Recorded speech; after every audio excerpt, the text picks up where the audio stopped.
share this with folks. So hi, everyone. So this is one of our member webinars, and I'm the Director of Membership, Teresa Ferris.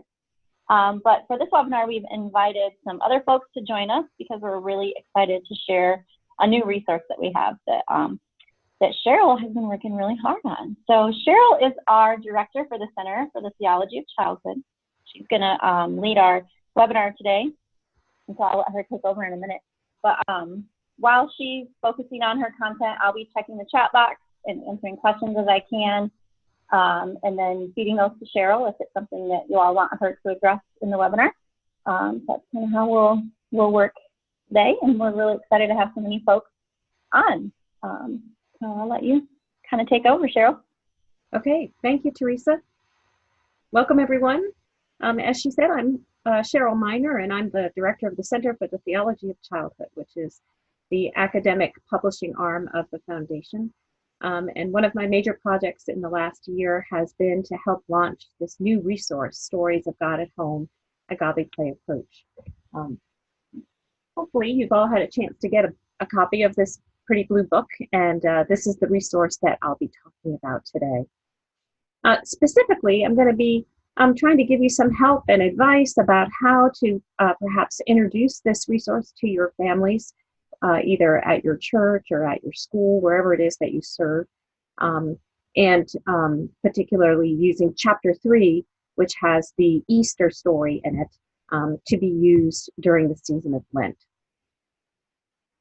So the celebration of Easter in the church is complicated for many people. The story of Jesus' death on the cross, followed by the ones of his miraculous resurrection, stir deep and complex feelings in even the most fervent of believers. And talking about death with children can be difficult for us as well. Some people think the Easter story isn't appropriate for children. They ask whether a child should be confronted with a good man dying when he wasn't to blame. Can children comprehend why Jesus' friends would leave him when he most needed them? And how can a child understand the tragedy of a broken world that killed this man?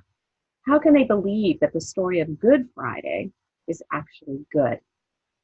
However, I believe children are often quickest to grasp the real essence of the Easter story. They are enthralled by the mystery that because Jesus was actually God, he couldn't stay in the place of the dead. They rejoice that he was to rise within 3 days and greet all his friends. Children very often get that deeper meaning of the story that defies logic. Unlike adults who need it all to make sense, they are willing to let it be a mystery and to be filled with joy.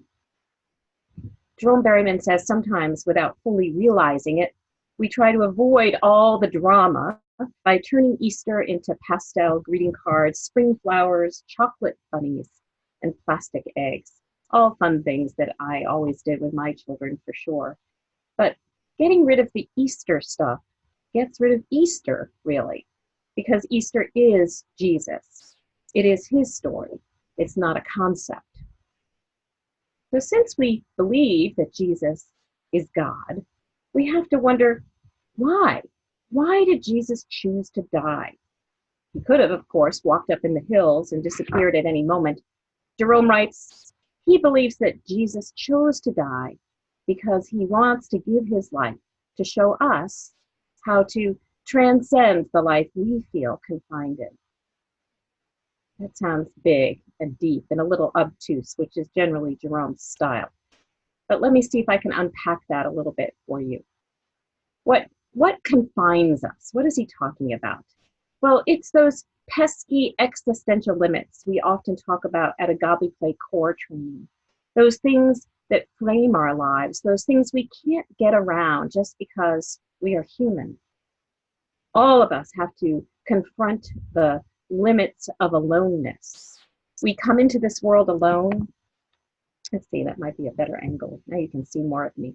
We come into this world alone, and even if we're born a twin, and no one else lives inside our skin, then there's freedom, or the lack of, or fear of freedom. The search for meaning. Who are we? What are we supposed to do? How did we get here? and then, of course, death. And as experienced godly players, no doubt you are familiar with the faces of Easter and how that story, that religious language, that story about Jesus' life, death, and resurrection is a way that we can make those existential limits visible and tangible so that children and adults can begin to work with them. And it's in talking about them and wondering about them that we can begin to make sense. So a hallmark of that lesson is the way it invites children to integrate the entire room with the story of Jesus' life, death, and resurrection. You'll remember how that story, you invite the children to bring something from the room that could help us tell the story better. And in the same way, the lesson that Jerome has adapted for the home is used to integrate not the room, but the family's stories with the stories of Jesus' life, death, and resurrection. So I'll stop there. Are there any questions at this point, Teresa, yet? No questions posted in the chat box yet. All right, feel free to pipe up if I say something that perks your interest or makes you think or wonder, write it up, and so that Teresa and I can share it with everyone who's on the webinar. So let's talk a little bit about family storytelling. As I said, this adaptation in Stories of God at Home really prompts the family to tell their family stories. And why do we think that's important? Well, there have been a number of psychological studies that show that the more children know about their family's history, the stronger their sense of control is over their lives, the higher their self-esteem is, and the more successfully they believe their families function. So I mentioned this at the webinar about Advent. There's this study that I mentioned where children were asked questions, including, do you know where your grandparents grew up? Do you know where your mom and dad went to school? Do you know where your parents met? Do you know an illness or something really terrible that happened in your family? Do you know the story of your birth? This do you know scale had about 20 questions, and it turned out to be the best single predictor of a child's emotional health and happiness. So last time I talked about adding some resources on the Stories of God at Home website to point you to, that you could either point your participants to, those who come to your workshop. You could print out a few things to have on the table just to get people thinking about this. And so there's a new tab on the Stories of God at Home website that has a few links to some articles, and I hope to begin to add more. And I was careful not to put an article that was just an abstract that you couldn't download without paying big money for it, because that's just frustrating. So they should be all articles that you can actually read on your computer screen, print out if you want to share them around, that sort of thing. And if anyone knows of other such articles, I'd be happy for some ideas about what else could go on that tab. Just email me a link and I'll see if it's going to work. And I just found the link to that article you were referencing and just shared it on the chat. So oh, good. Thank you, Teresa. Thank you. So let's talk about how this adaptation prompts family storytelling. All of you know the story really well. I've got the beautiful wooden version that Godly Play Resources sells, the home edition, and so I'm just going to remind you of the different parts of the story. So the first face is the story of how the baby was born, and he's simplified the language so it's easier to memorize if you're a mom or a dad just picking this up. And we do recommend that you encourage people to memorize the story and not, try to hold the book while they're telling it. They're very short. Each one is really short and shouldn't take anybody much time to learn. But after you tell this little short piece, you would wonder out loud with the children, I wonder if anyone in our family has ever been born. Of course, you would have to laugh. All of us have been born. And then you might share the stories of your birth with what you know. Maybe something you know about your own birth. Like I know that my father was eating a meatball sub while I was being born because he left my mom in the hospital, went to do some errands, and the labor went faster than they thought it would go, and they didn't have cell phones. So he was eating a meatball sub when I was born, which my children love to hear that story. I tell it all the time. And then I tell the stories of their births as well. So it's a great time to do that. Even pull out some photos if you want at that point. And even though in a Agape Playroom, the facilitator doesn't usually wonder out loud or share much out loud, the job in that space is to hold the circle and to encourage the children to wonder. But here at home, when you're with your own family, we want to encourage parents to tell stories and to use this as an opportunity to do that. So the next one, of course, is the face of Jesus lost and then found. And we tell this story very briefly. And then we say, well, I wonder if anyone in this family has ever been lost. I wonder if anybody's ever been found. Who found you? How did it happen? And so that's an opportunity to share those stories again around the table or wherever you might be sharing this story. Let's see.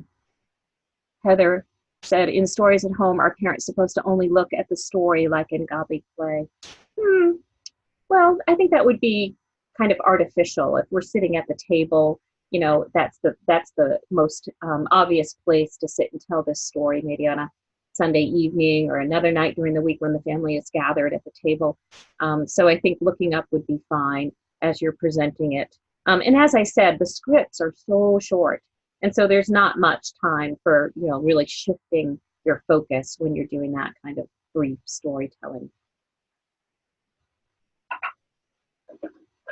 So this one, and I recommend you do this when you, by the way, when you do your workshops, pull them out, talk through the wondering, because that's the part that's kind of challenging and new for parents. And so you really want to do some coaching and give some examples of how you might do it if you were the one leading the session.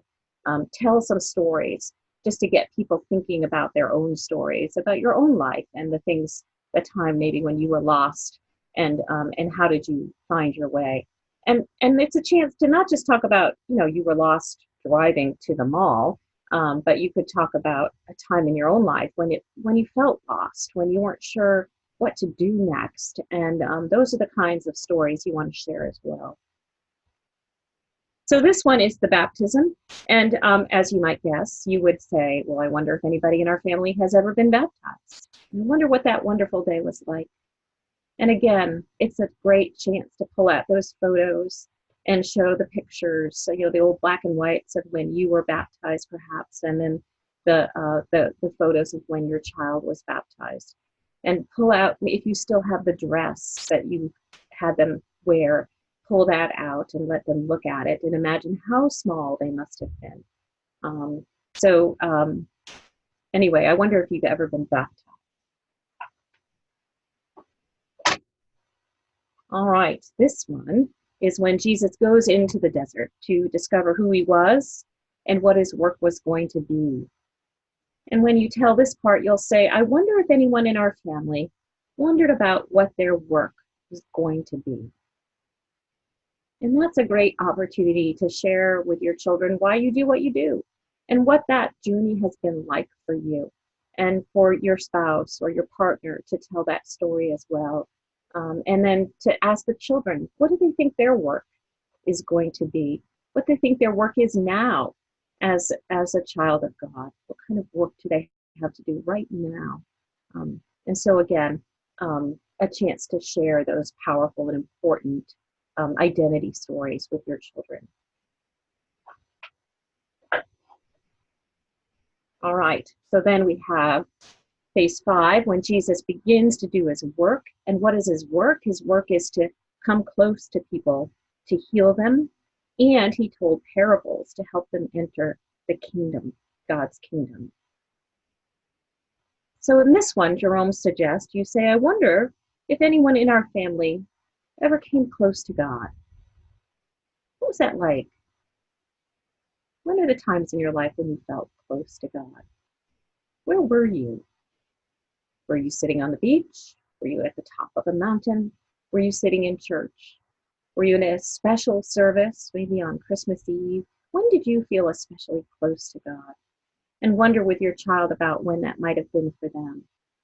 So often children have really important times in their lives when they do feel close to God.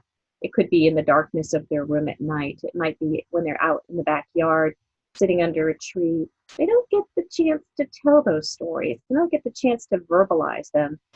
There just isn't time in life to share those sorts of things.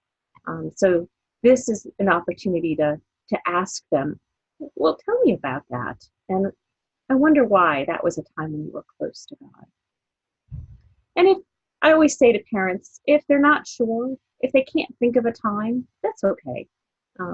Invite them to be thinking about that the next time they're in church or the next time they're at one of their special places. And then, of course, as you tell your stories, you might get them thinking about their own story as well.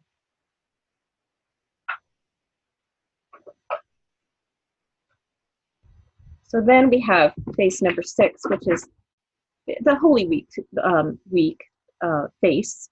And it ends with talking about how on Thursday in Holy Week he shared the bread and the wine at the Last Supper with the 12. And so we ask, I wonder if anyone in this family ever discovered something new when sharing the holy bread and the holy wine. So you can see these questions get harder the closer we get to the cross. It's harder to think about that. What might you have discovered? What is it like to receive the bread and the wine? How does it make you feel? So again, I would coach parents that to expand on that question and say, what is it like when you receive? Do you wonder what it might be like if you've never received? How does it feel? What's it like when everyone goes forward in the church to receive? Really expand on that to get them thinking, because that one question that Jerome has in the book, have you ever discovered something new when sharing the holy bread and holy wine, might stop cold. Nobody can think of anything. So you need to really expand on it. And then we get to the Easter Sunday story, and we focus on the mystery of Easter, where we have the face of Good Friday on one side and the face of Easter on the back, and you can't take them apart. And this is when I always underline to parents that it's really important to tell children the whole story when you get to Good Friday, because unlike adults who it might be helpful for them to sometimes sit with the story of Good Friday before jumping to the joy of Easter, it's harder for children to sit there to think this is how the story ended. This man who we love died. So we need to tell them the next part of the story. I see there's a question. I can't read the whole thing, Teresa. Well, Heather had a question earlier about if you do these all in one day, or do you do one each Sunday? And then if you don't do them all at once, do you repeat the earlier stories like you do in the Godly Playroom at church? Yes, he does recommend that you spread it out over the season of Lent if you have the time. It might be that you do 2 or 3 at a time just because people are traveling or busy. But the idea is that you would do just one each week. And then when you unroll for the second week, you would remind them this is the story of when Jesus was born. But that's it. You just say one little thing about the face from the week before. So yeah, finding a time during the week to do it. Maybe, like I said, on a Sunday evening or another time when the family gathers for a meal. It depends on what your family's practice is with regard to that.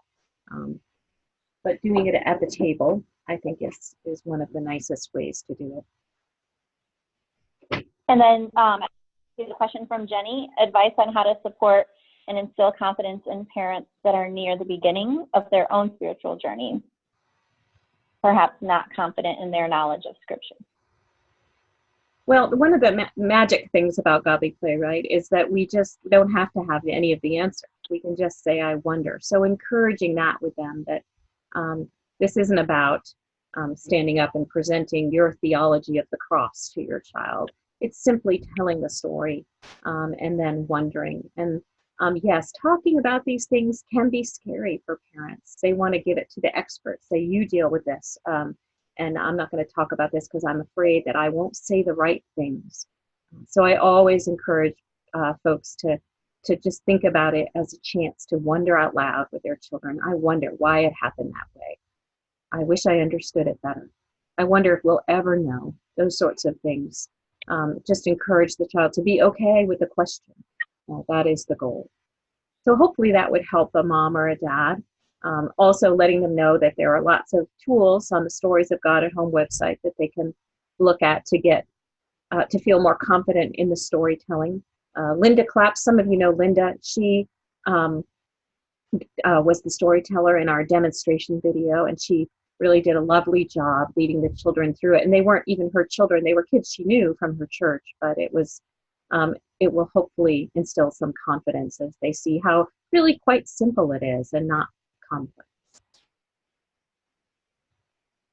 And on the website for each story, there is provided a leader guide, which is sort of more geared towards leaders in the church who are doing workshops and things, but there are some really great links on there and some things, discussion questions and how to talk to kids about death. So that would still be a good resource for parents as well.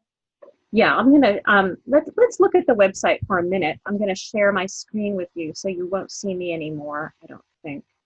But I'm gonna go to the website. Oops.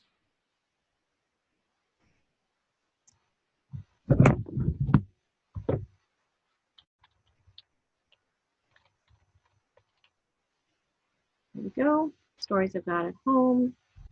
Sorry, I thought I had this keyed up before, but I must have gone out of it at some point when I was doing something else.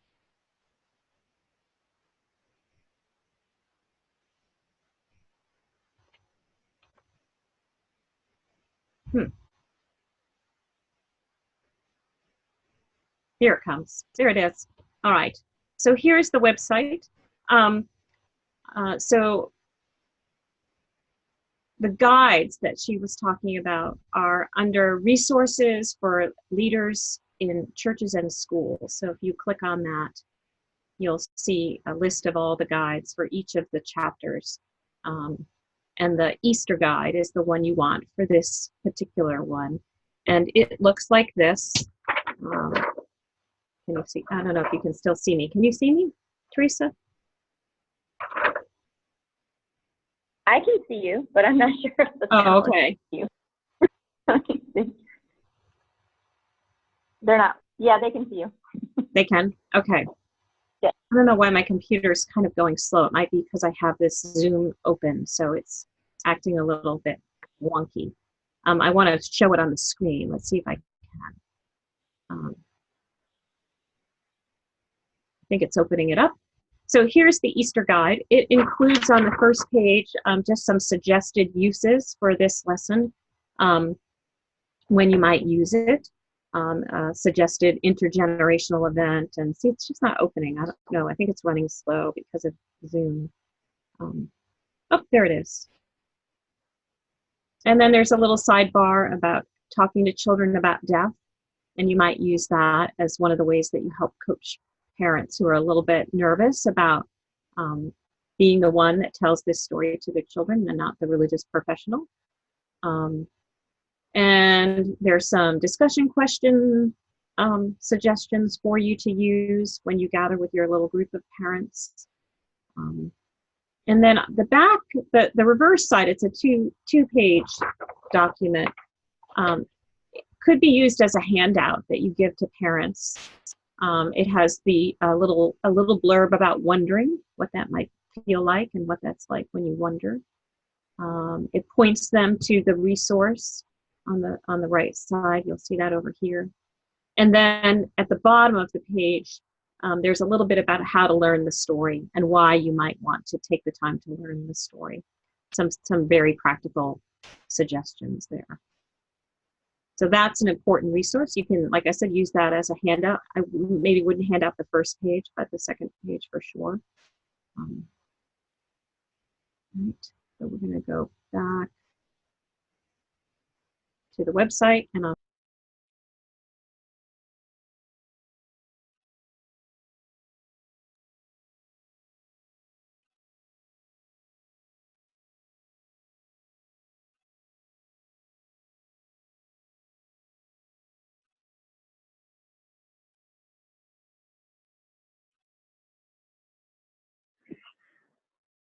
Cheryl, I don't know if you can hear me.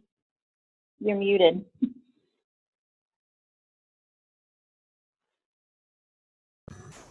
there we go. Sorry, there, I picked that by accident when I was clicking around. All right, so here's the Easter story. Not opening up, there it is. And that's where you'll find the demonstration video with Linda Clapp, which is right here, and where to buy the materials.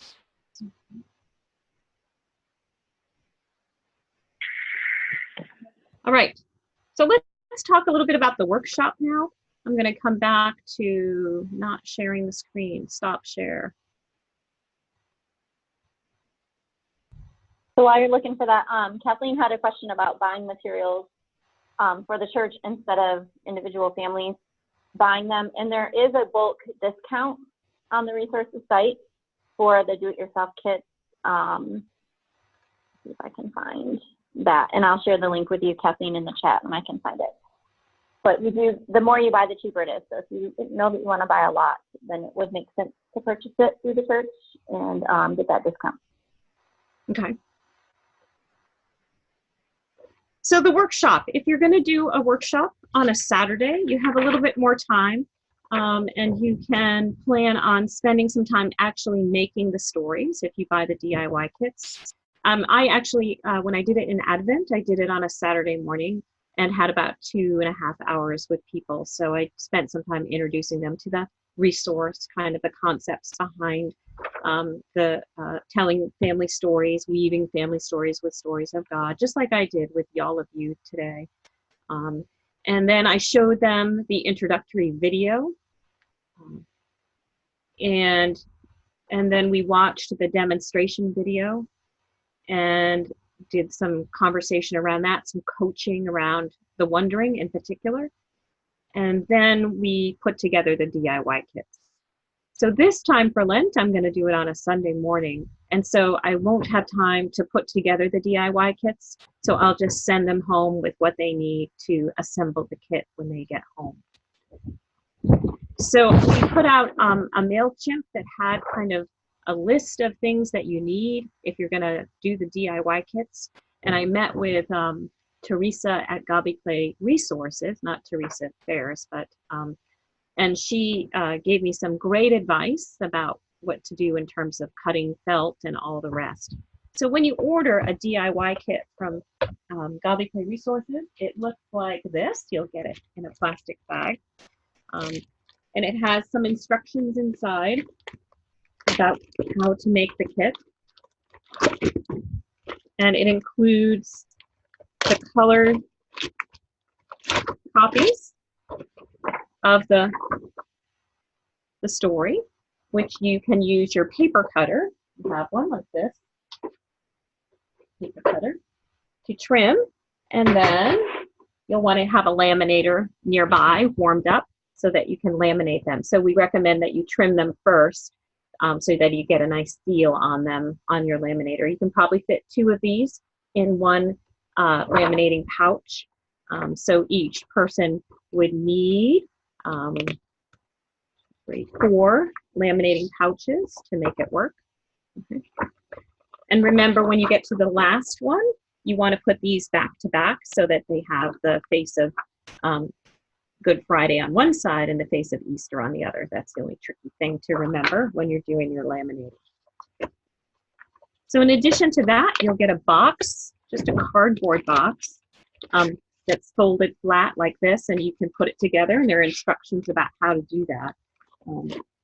And I think I have one over here I can show you.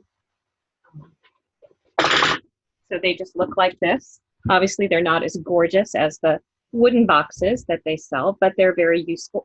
They're usable. They'll hold the story for you.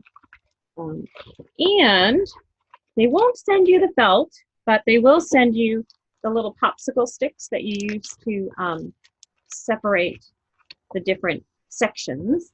So here's the one that they send you, the beautiful home edition. But so you remember how each section is separated like this with a popsicle stick. So they send you the popsicle sticks, and they send you a cross to glue to the cover of your box. A nice wooden cross. Looks like this. I recommend you buy some metallic gold paint, not glitter paint, that will make a mess, but metallic spray paint. If you lay these out on some newsprint, you can spray them very quickly and then come back in about 10 minutes. They're dry, turn them over, and paint the other side as well. And for the cross, I recommend you paint that purple. So you'll want some purple spray paint so you can paint those. And you'll use just white glue that dries clear to glue these onto your felt. So the felt is a little trickier with this one than the Advent one. It took me a while to wrap my head around what Teresa was saying, but I think I have it right here. I'll read this to you. She suggests you purchase at least a 60 by 72 inch piece of felt, which is 1 yard plus 2/3 of a yard. So you can get 2 yards and then trim it. I ordered 2 yards online from Joann Fabrics, so that's what I'm going to do. But it's, or you can ask your wherever you go buy fabric to cut it that way for you. That will give you enough for 10 participants. So obviously if you have more than 10, you're going to need to get more felt. And then you're going to cut your strips of felt lengthwise. So they'll be 6.5 inches wide and 60 inches long. So you have to be careful with that. And then you're going to need the white felt because the last face gets put on a piece of white felt. And again, 1 yard, you can usually not, you can buy less than that if you want, but 1 yard of felt will yield enough for 20 participants. And you're going to cut that out as well. Teresa recommends you cut them out about 7 by 8. And then when you glue them onto the purple, then you can turn it over and trim it so that it's exactly the right size, because you might not, you know, depending on how carefully you cut your felt, you want to make sure that they're exact. I bought one of those renewable mats, a nice big one, and a rotary cutter. That made the cutting of the felt go much more easily. So what I'll do for Sunday is I'll have the felt cut. I'll have the these pieces painted for them, and then I'll put it all back into the plastic bag that Godly Play Resources gave me and hand it to them. Then when they get home, all they have to do is some gluing, and they'll have to decide what they're going to do with the pictures. They can take them to the office store and laminate them, or they can cut them and mount them on foam core or on wood, whatever they want to do. I could laminate for them ahead of time. I don't know. I might do that. I'll decide when I get closer. Any Not questions? like you have other things. I know. Any questions about that? There was, excuse me, an earlier question about the difference in the size of the home editions versus the ones that we use in the Godly Playrooms at church. I don't know if you happen to have one of the. You know, it's about twice. It's about twice as big, I think, the one that we have in the classroom. So okay, I didn't bring one here. Yeah. And then Kim was just sharing about her plans to do a workshop. Michelle just asked, do you have families pre-register and prepay for the kit, and then you order, or do you just guess and then order and have them pay when they come? And how long does it take to usually get the kits from Resources?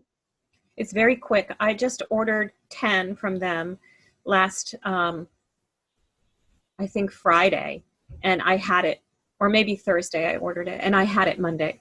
I had the box with the kits on Monday.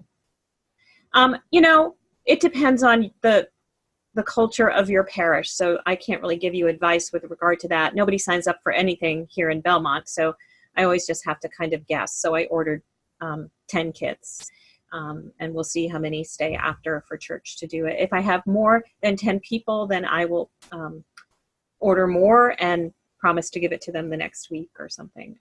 but that's all I can do. I also ordered 10 books, and I think the price of my workshop is going to be $25, and $30, and that covers the cost of the kit, the book, and the other stuff that I have to buy for them to complete the kit. So $30 is what I'm charging. And then what type of glue? Can you show the glue again that you use? With the felt, you just want to use this white glue. It can be Elmer's glue. This is Staples brand white glue. If you're going to mount it on foam core, I recommend you buy that spray glue. I don't think I have any in here. I have some in another room, but I don't know. Have you ever seen that spray glue, Teresa? Do you know what I'm talking about? But it works really well if you're working with paper and wood. Sorry, I had to let my dog out, but I was hearing everything. Yeah. But the purple felt measurements again, absolutely.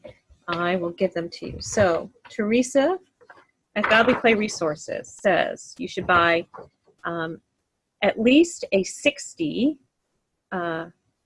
by 72-inch piece of felt, 1 yard plus 2/3 of a yard for 10 participants. And then for the white, a 36 by 72 is what she recommends. And that would be enough for 20 participants. Or you could buy a smaller amount too, I guess. If your craft store lets you. Mine doesn't do that. And I ordered online and they said I had to order 2 yards. So I ordered 2 yards. I'll be doing this again, so it's fine to have a little extra. Anyone else?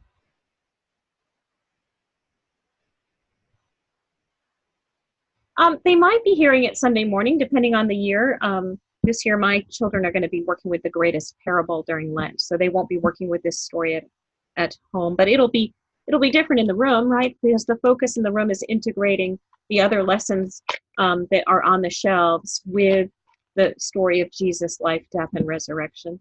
So the focus is different, and I think they'll be delighted to be able to share what they've learned at Sunday school with their families. I don't think it's going to be a problem. So the email that you sent out has all of the dimensions in the instructions. So if some of you didn't get that email, you might have gotten the membership email instead. If you didn't get the MailChimp email, let me know, and I will make sure that you get all of the instructions for the dimensions and everything. Yeah, and the only thing missing on that MailChimp, I realized I put it together kind of quickly, was I didn't recommend painting the cross purple. I think I just had the gold paint, because for Advent, you spray paint the star that goes on the top of the box gold.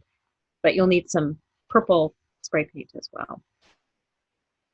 So the other thing I wanted to mention to you, because a lot of you are working in churches, and there's this practice now where we put together little Lent in the bag things for kids to take home during Lent to work with. Some of you maybe have done that. I've done that for the last couple of years. And you might be looking for something to put in your Lent in a bag that supports this work. And Godly Play Resources also makes these coloring sheets. And these were meant as a really inexpensive way to get into the story. You just buy the coloring sheets, color it yourself, and you've got, make the felt, and you've got what you need to tell the story. These are very inexpensive. You can order them, and they'll send them to you, and you can print out as many copies as you want. They're black and white. And then you could stick these in your Lent in a bag for the children to color if they wanted to. You could put them on your shelves in your room as a work, that sort of thing to take home. But I think they're really nice, and I'm always looking for something new to put in my Lent in a bag to switch it up. So this year I'm going to do that. Where do you get the coloring sheets? They're at Godly Play Resources. They have them there. So under this, if you go to the Stories of God at Home tab, you'll see it listed there. You might have to scroll down a bit, but you'll find them. Anything else, Teresa, that I missed? I don't think so. I don't see any other. Oh, right.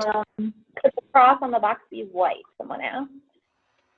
Yeah, it could be. But since you're using it during Lent, that's why I would pick the purple. And the beautiful wood one, that's how it comes with a purple cross.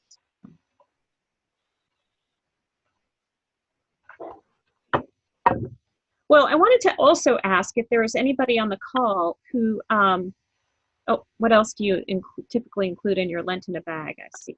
I'm happy to, there's all kinds of stuff on Pinterest about Lent in a bag, and so I'm always looking for new ideas. I put a little scripture passage usually, and then a symbol of some sort. So one year I put in a candle, another year a bag of sand or a bottle of sand that they could pour into a dish, a person of God that they could think about how Jesus was in the desert, and you read that story of Jesus' temptation in the desert. Just 6 different symbols, one for each week in Lent. And I started doing this a couple years ago and passed them out at our Ash Wednesday service that we have for children. Every year I do an Ash Wednesday service for children, by the way, and I always tell the mystery of Easter, which is the puzzle that many of us have in our classrooms. And I have 45 kids come sometimes. It's huge. They bring their friends. I do it after school at like 4:30 in the afternoon. And then I'll show them how we make the palms, and I'll put the palms on their forehead and we sing a Taizé chant.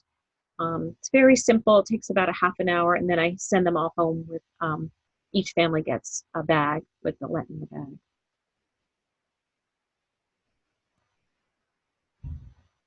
Oh, I want to open it up now to see if anybody who did an Advent workshop had something they wanted to share, or an insight, something that worked well, or something where you just weren't prepared and you want to make sure we all know to do it a different way. So, so please write up your thoughts on that. In the meantime, some of you might know that I also work as a consultant for Godly Play Resources. And so whenever they're developing a new material or we're developing a new lesson, I work closely with them to develop the material. So recently they found a woman who does felting, and look at this. They sent it to me today. I wanted to show it to our members especially. So it's not for sale yet, but it's going to be for sale. And I'm really excited. So it has a place for Jonah to get swallowed up. And it's a felted whale instead of the wooden whale that they sell. And she's also going to felt for us doves for the baptism lesson. And I think one of the saint lessons has a dove in it.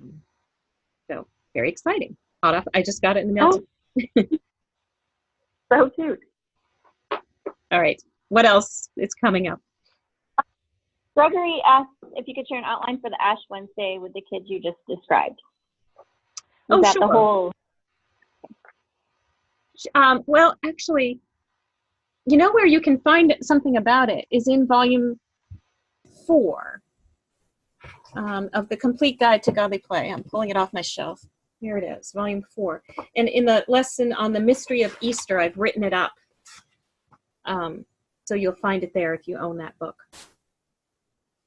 In the stuff that comes before the lesson, it has that as a suggestion for using that lesson. I saw there was another question, but it went away quick. What was that, Teresa? When would you do the other stories in the book, like the Good Shepherd and creation and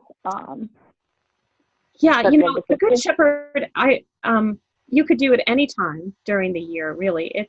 There's no bad time to do the Good Shepherd. So you might want to think about that. Maybe this year you've done Advent and Easter. Maybe next year at some point during the fall you would do Good Shepherd.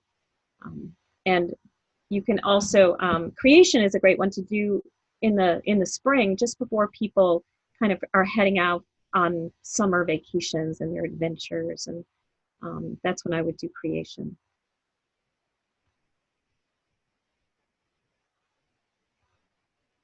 The Circle of the Church Year is a beautiful lesson. It's daunting for, I think, the average mom or dad to try to tell. But we do have a demonstration video now. It's on the website, and that will help because they can watch it over and over and see how to do it. The language is not easy to memorize, though. I memorized it for the demo video, and it took me a lot of work to do it. But it's a beautiful lesson and a wonderful one to do, say, at Thanksgiving when the family is gathered, because it invites you to bring photos of your family and tell their stories and place them around the circle of the church here. So be sure to look at that. Might be also a nice thing to do for your parish, is to collect photos of parish life and beloved parishioners and bring them to that lesson. You could do it at a parish retreat, or a vestry retreat, that sort of thing. Andrea said she did an Advent workshop, but she wasn't as prepared. So they watched the videos and they talked about the wondering, but this time she's going to go through the story herself. So I don't know if Andrea, is there anything that we can help you with to feel more prepared this time?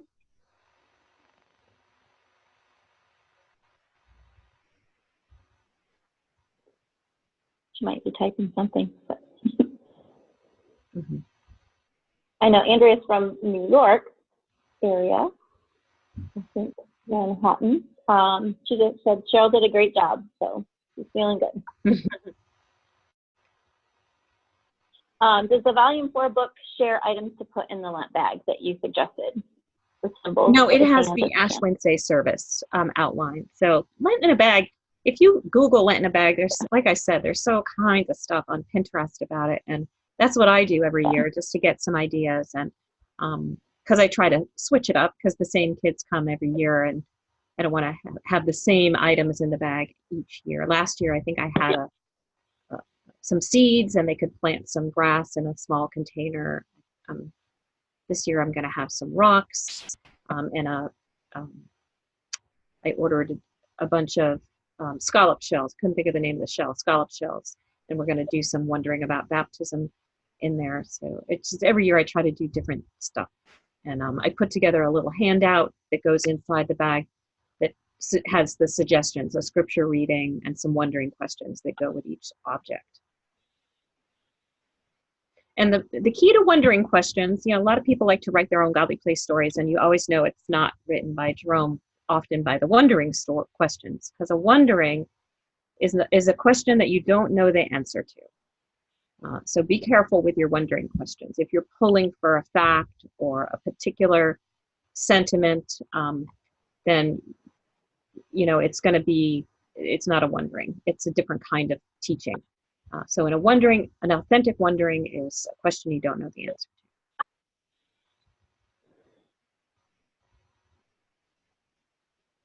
Anything else? How big are the bags?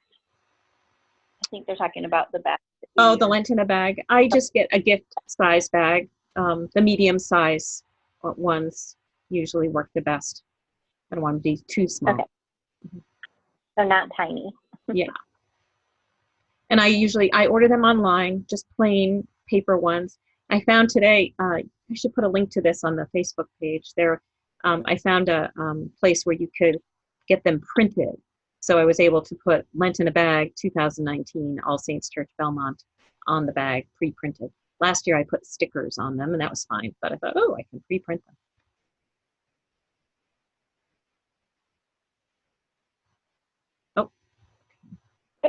Anyone else do an Advent workshop? And can you see Julie's comment? We did the Advent lesson workshop.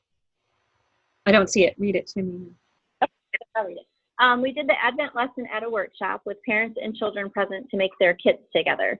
To help the parents memorize the story, I retyped the text into a document for them so they could carry one page around with them each week while they memorize the words.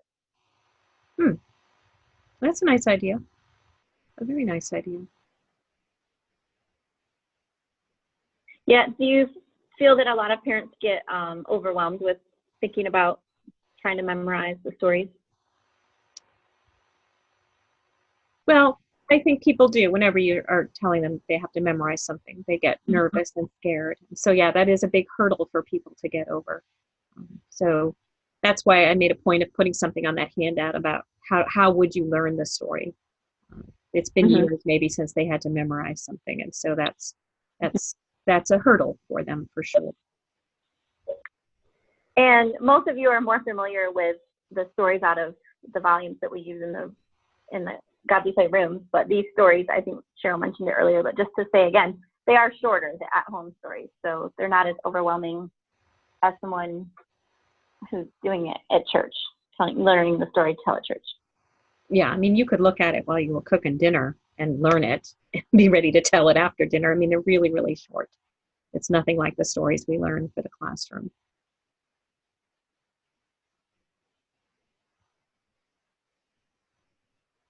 Well, like last time, if you do have a workshop, please send us your pictures.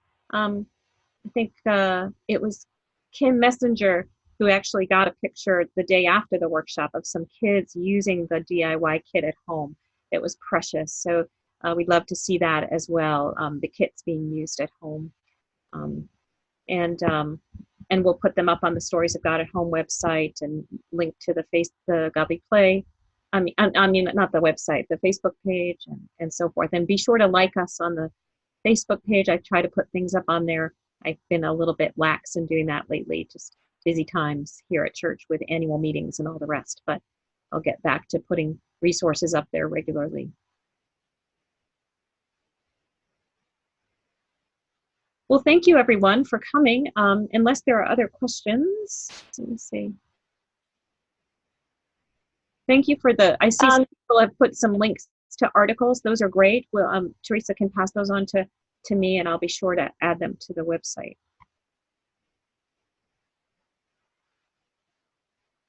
Oh, we had someone from England. That's exciting.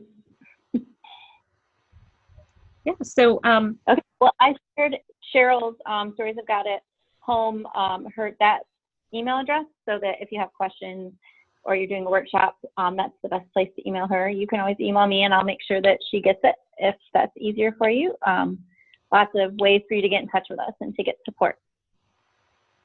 Well, I'll just end then, just again, going back to talking with children about Jesus' death. I'll never forget an Easter when my daughter was about 2, and I had a storybook about Jesus dying on the cross and his resurrection, a picture book for children, and we looked at it on Easter morning. And she was 2. I mean, it was hard to tell what she was grasping, but she did notice that in one of the pictures there was the mark of the nails on Jesus' hand. And so she pointed to it and said, "Did somebody hurt him?" And I remember just sort of being taken aback and saying to her, "Well, yes, they did hurt him, but he's okay today. And that's why we're so happy, and we're going to go to church and celebrate." So again, I think we don't sugarcoat it with them, we're honest with them, but being careful to answer the questions that they ask and not come up with some euphemism or different thing. That's the most important thing you can do when you're talking about Jesus' death with children. Yes, they hurt him, but he's okay, and we're happy. So that was what she needed to hear. And this might get them asking a lot of questions about death, so preparing parents to be ready for that. There are some resources on the web about that I can put up as well. But again, the main thing is to listen carefully to their questions and answer them. Our euphemisms for death often confuse children. If we say, "Oh, he's gone on a journey," or "It's like going to sleep," we end up frightening them. Then they don't want to go to sleep because they think they're never going to wake up again. So it's important to just use simple language, and if you don't know the answer, you don't have to make one up. You just say, I wonder what really happens. So that's one thing to just go back to spend a little bit of time helping your parents be comfortable with talking to their kids about death. So often we push that off and we don't want to talk to them. We want to protect them as parents. When my daughter was just 4, I remember that was the first time she realized that one day Mommy and Daddy were going to die. And she just was distraught. She wept and crawled up into my husband's lap and just cried and cried and cried. And me, being a young mom, was like, "Oh, we're not going to die anytime soon. Don't worry about it. Okay, go wash your hands. It's time to have dinner." But Paul, my husband, was much wiser, and he took time with her and said, yes, one day we will die. And that will be really hard. We don't know when it's going to happen, but I know why you're sad. And he just held her in that moment. And I think that he was much wiser than I was I think I was 30 and really didn't know what I was doing. So I just share those little stories and vignettes with you just to help you encourage parents to just be gentle with themselves about it, but take it as an opportunity to go there with kids. They know about death. They see it. They know about it. They need a safe place to ask their questions.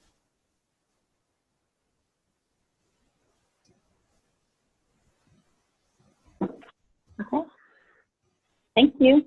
And all right, everyone. We do these webinars quarterly for our members, and once in a while we invite everyone else, like I mentioned at the beginning, to get a sneak peek. And we are really excited about this new resource, Stories of God at Home, so we wanted to share with everyone. But if you want to make sure that you get invited to the next one, go to our website, godlyplay.org, and go to the membership tab and sign up to be a member so that you can get invited to all of these and not just some of them. So we'd love to see you all again, and let us know if you have questions and be in touch. So, thank you. Thank you, everyone. Bye-bye. Bye.